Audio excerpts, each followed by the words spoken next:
Welcome to the Live and Invest Overseas podcast. Please visit us at liveandinvestoverseas.com/podcast for more information on living better and retiring well overseas. Hello, I'm Kathleen Petticord. And I'm Leif Simon. We're back with a new edition of our Live and Invest Overseas podcast. These past couple of weeks, we've been talking real estate. As our latest book has been published, is available now online, Buying Real Estate Overseas for Cash Flow and a Better Life. So for the past couple of weeks, we've looked closely at some educational aspects of the book, but there's another side to the book entirely. There are many sides. One is how to make money, how to earn cash flow, how to build a diversified cash flowing portfolio of property overseas. That, of course, is the overriding big idea here. But there are lots of other things going on. And one is Leif and I share some personal stories, not all of them flattering, some of them kind of embarrassing. We do some confessing in here, some truth telling, because I know everyone loves to hear about other people's failures. Fair enough. But we hope, as well as being entertaining, that learning of our failures is helpful for you to avoid making the same mistakes as you look to invest in real estate overseas. So I thought today it might be fun to look closely at a couple of our big disasters, our greatest disasters. And I actually go into some of these in one of the presentations at our annual real estate event into much greater detail, also talking about some of the wins as well, but we can talk about just the losses today. All right. So this section, how not to lose money, confessions of a couple of overseas property investors who have. All right. So we have, just to put it in perspective, we have invested in real estate in 24 countries, made 60 or more individual purchases. Right. And so I don't want you to think that we just lose. We've also made money. But all right, let's talk. But the winners don't stick in your mind Exactly. as much as the losers do, Exactly. Unfortunately. These big losers. So this one, Leif, we refer to it as the time you took a second bite. And Right. I like this story because I had nothing to do with it. So back before the 2008 global real estate crisis, when everything was booming, I was sent a project in the UK in Newcastle that looked like it was a good pre-construction opportunity and a long-term rental hold based off of all the numbers. I ran the numbers, did my research, and put a down payment on one of the units. And it was early, and these were the first units released, so it was the best price going to be available on this particular project. Then, I don't know, 4 or 6 months later, the developer reached out to people who had already purchased a unit to say a block of 10 units from the original launch have come back on the market because a group of Italian investors or someone who was representing some group in Italy backed out of their reservation. And so the developer was offering these 10 units at the original prices. By then, the prices had increased at least once on paper for what they were selling the next units as. And so I went ahead and took advantage of the timing and had some more cash to put as a down payment and took a second unit. And so there's a couple of lessons that we learned from this particular transaction. One is don't take a second bite. At least don't take a second bite too soon. Diversification is key. I talk about this all the time in my e-letter. And so I took the second bite. Jumping ahead, then this was like 2006, I think, 2005 maybe. Units were completed in 2007. Put them up for rental. The rents weren't quite what had been projected because even by then, before the rest of the world had caught on, this particular market in the UK, Newcastle, was starting to see some overbuilding and too many units coming online. And so the rents weren't quite what were expected, but they were still good enough. But by 2008, rents had dropped, hard to find a renter. And eventually, and these were both, we were able to get financing on them for the final payments to the developer. We ended up turning them back over to the bank. There was just too much. So there was the market side of things that really precipitated it all, but having 2 units made it much harder to even just carry on with the cash shortage from the rental. Right, to recover. And there's another lesson here, which is that we did not know this market ourselves. Right. We'd never been to Newcastle. And at some point in the story, I'm not sure exactly when, but when it was becoming apparent that this wasn't working out as we might have hoped, It was when the construction was completed and we took time to go visit the finished units. go see them. Right. We knew within 3 minutes of getting out of the car that day, walking around the town, that we'd probably made a mistake. Right. There was so much construction going on.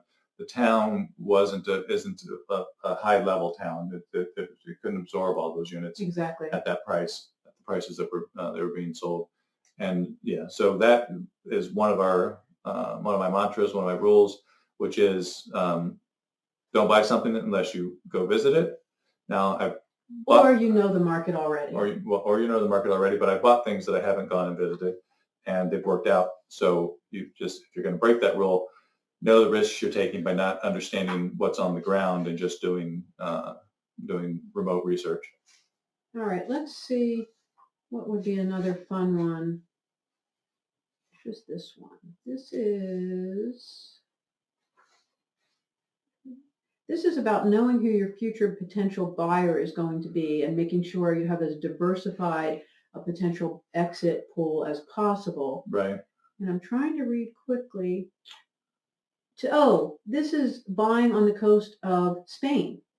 And so, in fact, though, this is a success story for you because this is one of your biggest successes. One of your first purchases was a construction unit on the coast of Spain. But it makes the point that you bought, well, I'll let you tell the story, but it would be easy for this to have been a disaster had you bought something else somewhere else. And it was for a lot of people in 2008, 2009 in Spain when that market turned. And it depends on what you're buying. What I bought in Spain, first pure investment overseas for real estate, was a pre-construction unit that worked out textbook, in fact. Arrived in the area in Spain, so was on the ground doing research along the entire coast of Spain for 2 weeks. Met a developer. They just launched this project like the day before I got there. In fact, half of the phase one had already been reserved. Went and visited the site, which literally was a site. They hadn't even put up a sales office yet.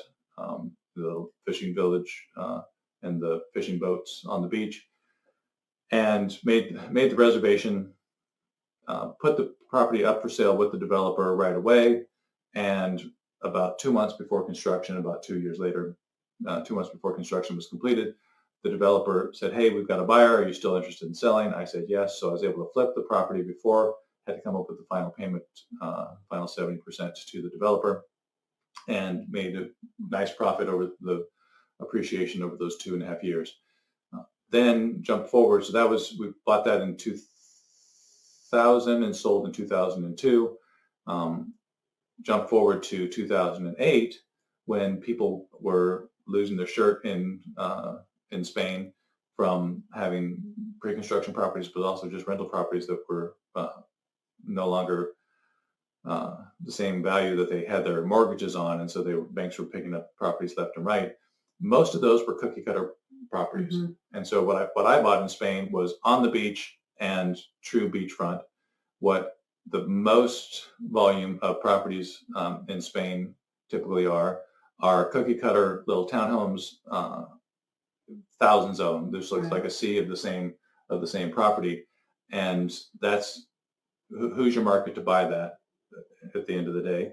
And how many others just like yours might be available for sale when you're trying to sell? Who's your competition? Right. So the double whammy in Spain was the market left, which was mostly Northern Europeans, British, and Germans in the two main areas that I pay attention to. And then the properties that were there were dozens of the same ones available. So you had too much competition, either renting or trying to sell when you needed to sell. So two lessons there. Who's going to buy? Definitely both the property I bought and the cookie cutter properties I'm talking about aren't being sold to the Spanish market. So if you're reliant on a foreign market, then you want to make sure that economy is going to continue to do well. And Central America is a good example that's reliant on the U.S. market, U.S. and Canada. The Belize real estate market, Roatan, even Costa Rica, more so than Panama, reliant on North America. Panama gets Europeans and South Americans as well. So who's going to buy this property from you? If you're buying in a place like Medellin, where we own, Our future buyer could be another foreigner looking to buy a place to live or investment property, or a local. And so in big cities like that, you have a lot of different options when it comes to sell. If you have a property that'll sell to the local market.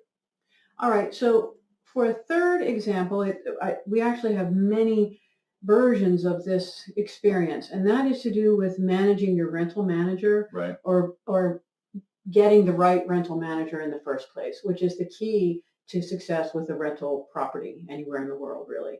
And the difference in the experience can be it can be the same property, but with a different rental manager, you can have a very rewarding, exciting experience, earning 8 to 10% net per year, reliably year after year, with everything managed painlessly. Or it can be a disaster where you're making no net and you're constantly dealing with problems because the rental manager isn't doing their job. Right. And the example we talk about in the book here is in Paris, where we had one apartment where we changed from one rental manager to another, and with that same property, we saw this. Well, with lots of properties over the years, but in Paris, one of our early short-term rental experiences, we had a rental manager that was recommended to us, was French, and wasn't up to speed on the types of reporting that we expected as Americans, or me as an accountant, to receive. But money was deposited into the bank account regularly, but to get her to report on who stayed, how many days, get an occupancy rate, anything like that, was virtually impossible. But the rental yield over the first year and a half that we had her was decent for Paris, especially at the time. It was like 5.5%. Which is good for Paris, where values are much greater. Right. And also, just to make the point, with this first manager for this property during that year and a half we had her, the experience was painless. She was managing things. The renters right. were taken care of. It was just a pure lack of reporting. Right. And so then we were introduced to a different rental manager. We're looking at buying other properties. And so we thought, okay, well, let's work with this new person who was American, living in Paris, and knew the reports to send. And so we switched. Then we started getting the reports, but the revenue wasn't there. He wasn't able to keep the places filled. The properties were maintained fine, but and we got the reports, some months saying zero, because he wasn't able to market it and keep it filled. He didn't have that experience. So you want to pay attention to those things, and I've learned over the years to be more forgiving on the reporting, as long as the place is being and the money showing up in the bank account. Showing up, yeah, because you can keep track of the cash flow yourself. At least you know if the money's coming in, and you know what your expenses are. Right. So in other words, there are many aspects to choosing a rental manager, but I would say, you can comment, you still might feel differently, but I would say, based on our experience, the reporting aspect, there are certain practicalities that are not as important as, will that manager fill the unit? Can they fill the unit? That's the real question, right? Yeah. And so you want a rental manager who has the capacity to keep the place filled, that they're not overwhelmed with too many properties. There's another thing. We had properties in Argentina when we first started with the rental management company. They were great. The person who launched that company was running things, and the place was filled, and we got reporting in that case, which was great. Then over time, they got more properties, and the original owner of the company moved on to other things, and between having too many properties, so there was a dilution for what they could keep filled for occupancy, and the new manager they put in place, who wasn't as capable, and so wasn't keeping the place filled or reporting. But it was the same management company. So over time, things can change with your management company. So you also have to pay attention to that. Yeah, exactly. All right, let's talk about one more lesson learned, because I think these are really critical things to have in your mind, at the front of your mind, as you're shopping, as you're considering options. And we refer to this in the book as remembering the fundamentals, and remember, the idea behind the book and our driving objective in making investments at this stage is cash flow. Right. And so this idea of remembering the fundamentals is to do with, don't allow yourself to make a purchase because you're counting on appreciation at any rate. the fundamental objective is cash flow. Right. And so based on a reasonable expectation of yield of cash flow and income, rather than expectation or promise of appreciation, which may or may never appear. Right. So in Ireland, when we first moved there, I was shocked to see that pretty much any investment property there that we looked at had an active net yield of 1% to 2% if you were lucky. Right. And they were rented properties, or they were projecting the rents would basically generate that level of return. And I couldn't figure out why people would buy those properties. Quickly, I did. Basically, it was the market in Ireland had been appreciating so much for so long, for years before we got there, that's where everybody expected the return to come from. They didn't care about yield anymore. They figured that 10% a year appreciation was going to continue forever. And of course, it didn't. Ireland was one of the hardest hit countries when the 2008 global real estate bubble burst, and a lot of properties lost 50 to 70%. Right. Some properties still haven't recovered, 12 years later to their values from 2008.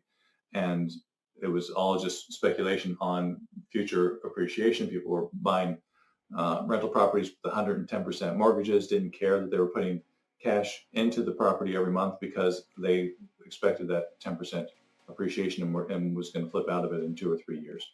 And so that's a game of musical chairs that you don't want to be the last man standing. Exactly. And so 2008, 2009, after the crash, then the investors, the real estate investors, were the ones left, and everybody was back to looking for buying for yield. If you're buying a short-term or long-term rental property, you want that cash flow, and if you get some appreciation, great. But you're not counting on that for your income, for your profit. Okay, we're going to call it a wrap there for today for this episode of the Live and Invest Overseas podcast. Thank you for listening. We hope you'll take a look for our book. It's available on Amazon, and we hope you'll keep listening and keep reading. You can always find us at liveandinvestoverseas.com. Thank you. Bye, everyone. Thank you for listening. We hope you enjoyed this episode of our Live and Invest Overseas podcast. For more, please visit liveandinvestoverseas.com/podcast, where you'll find lots more information and resources to help you live better and retire well overseas.